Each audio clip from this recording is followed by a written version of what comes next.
living. But then when we look at the nature of this policy of nuclear weapons, Japan only adopted this policy after, as a reaction to the amount of violence that was inflicted on it as a result of the Nagasaki and Hiroshima bombs. So them themselves, they are bringing up a fallacious assertion. And then on the second front, they also tell us that Japan should not be aggressors, but should form alliances with countries that are nuclear capable. And this is wrong on four fronts.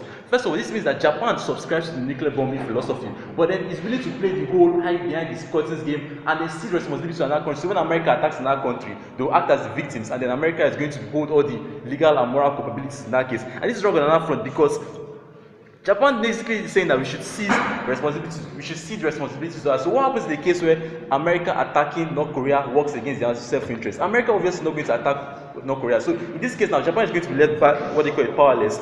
And then they also say that what they call is that that Japan should not attack this country. But then in the status quo, Japan has the means of achieving nuclear proliferation, but then South Korea does. This is why South Korea is dependent on other people, because it cannot achieve this things on its own. But then Japan has the power to do this, but then doesn't want to. And then basically, on the third front, they also say that they concede as the whole government stands that war is very arbitrary and unplanned. Basically, they are saying that because war is very arbitrary and unplanned, that we should not, what they call, build up our self-defense and armament to protect against this unplanned. It's like saying that the nature of sickness, you can get sick at any time. This does not stop you from going to the doctor for checkups to prevent or having knowledge of this sickness. You should take proactive measures to ensure that even when you do get sick, you're prepared for the outcome of this, what they call it, instances. So basically, this takes out the entire case, because if war is unplanned and war can happen at any time, then why should we not do our best to prepare for it when it does happen? And then we are going to analyze on a level that human beings are very self-preservative. First of all, we seek to propagate our own aims at the expense and at the detriment of others in one case. So when there's a conflict of interest, you're going to obviously propagate your own over the other person.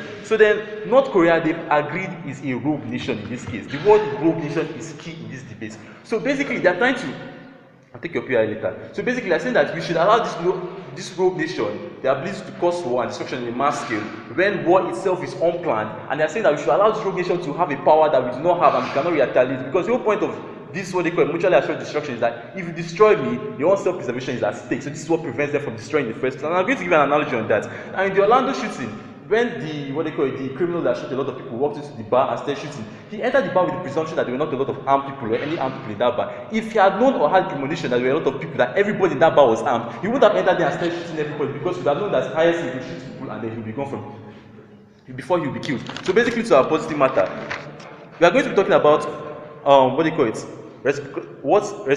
reciprocity of morality and what informs lawmaking in any situation. Now, the whole point of laws, when you say a human being has a right to life, you know that if that human being violates his right to life, or if the human being violates the rights of another human being to life, the state as a whole is going to put that human being in jail and then restrict certain of his freedoms, or then in the worst case, give him capital punishment. But then, as the OG in this case has capitalized North Korea as a rogue nation, this means that North Korea will not conform to the sanctions that are being placed upon it. So when we have given the whole nation has the characters that North Korea in any case is not going to conform to the moral responsibilities placed on it. So the state has a prerogative to ensure that when these people do not conform, in case any harm is going to be done to us, we can retaliate, because you're not going to, in case a lion is trying to attack you or a dog is trying to bite, you won't waiver your right to life in front of it, because these people do not, or these animals do not respect that right to life. So in the case where North Korea does not respect someone's right to nuclear armament or life or prosperity and other things like that, we as the states are obligated to pursue our own nuclear armaments to prevent them from destroying us on the basis of self-preservation. And then basically, OO comes to tell us, the entire opposition are telling us that we must not give in to aggression when it doesn't directly affect us. Now this is wrong, because if America, in this case, if America, the whole point of the argument is that like America, in case North Korea attacks or anything, that America is going to retaliate. But let's say America adopted the same stance of, if it doesn't affect us, we will give it to oppression. Then who is now going to be doing the retaliatory or reprisal attacks when these people go unchecked? And then basically they also come to tell us that to the extent that you're not sure of attacks, should you violate your principles? When self-preservation is involved, when self-preservation is necessary, if you do not preserve yourselves, there is no how you can think of principles to violate in the first place or principles to maintain. So I'm also going to tell you that we as the opposition have a moral responsibility to stop. Okay, so do you not agree that North Korea is a global threat? Do you believe that there should be a global unification policy towards it? I think we should relate on it, especially when we show you that passivity in itself is a form of defense. Okay, now they have this misconception that they've shown us that pacifism is a form of self-defense. The only reason why North Korea up to now has not launched nuclear strikes at anybody is because America and Trump and his what they call political rhetoric have told him that if he attacks, he will be attacked. So their whole stance that pacifism is a form of self-defense. Basically, North Korea has not launched any nuclear weapons because of the bravado of America. So in the case where America is brave enough to check North Korea, when other countries now adopt nuclear man policies and everybody is checking everybody, how would war result in this? So basically, we've told you that we have a moral obligation to stop evil when we see it.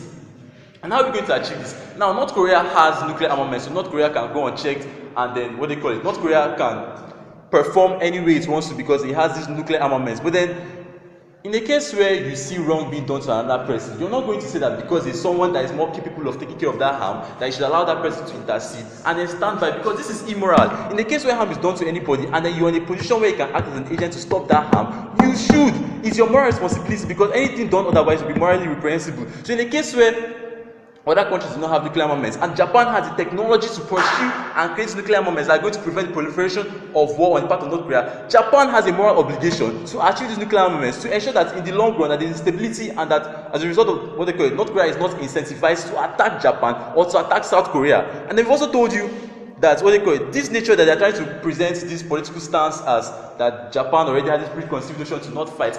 This stance was reactionary in the first place, because from the inception of time, not what they call it, nuclear weapons is only something that was recent in the last 60 years. So there's no how you can say that this was the logical stance of Japan from the start. Japan reacted to this stance when they saw the dangers of nuclear weapons. Assuming during the what they call it, the World War, Japan had nuclear weapons, America would not, after the bombing of Pearl Harbor, go and bomb Japan, because the notion that if you bomb Japan, the other country that has nuclear weapons is going to bomb us. But then America acting in that time, knowing that they had the monopoly of nuclear weapons, they could act as any arbitrator of moderate, what they call it, injustice, and bomb wherever they wish to bomb. Because at that point in time, only they were in position of nuclear weapons. But then let's say now there's a world war now. America now is going to resort to sending troops on the ground, because it realizes that if it bombs anybody, any nation, France, Britain, Iran, Iraq, they can retaliate in retributive and commensurate means. So basically, what have we told you now? We've told you that we have a moral. What have we brought to you from the opening position that is different from what the closing opposition is different from what the opposing opposition brought. We told you that laws are based on reciprocity of morality and what informs them. We've also told you that human beings have a moral obligation to stop evil, and we told you that calming down these things.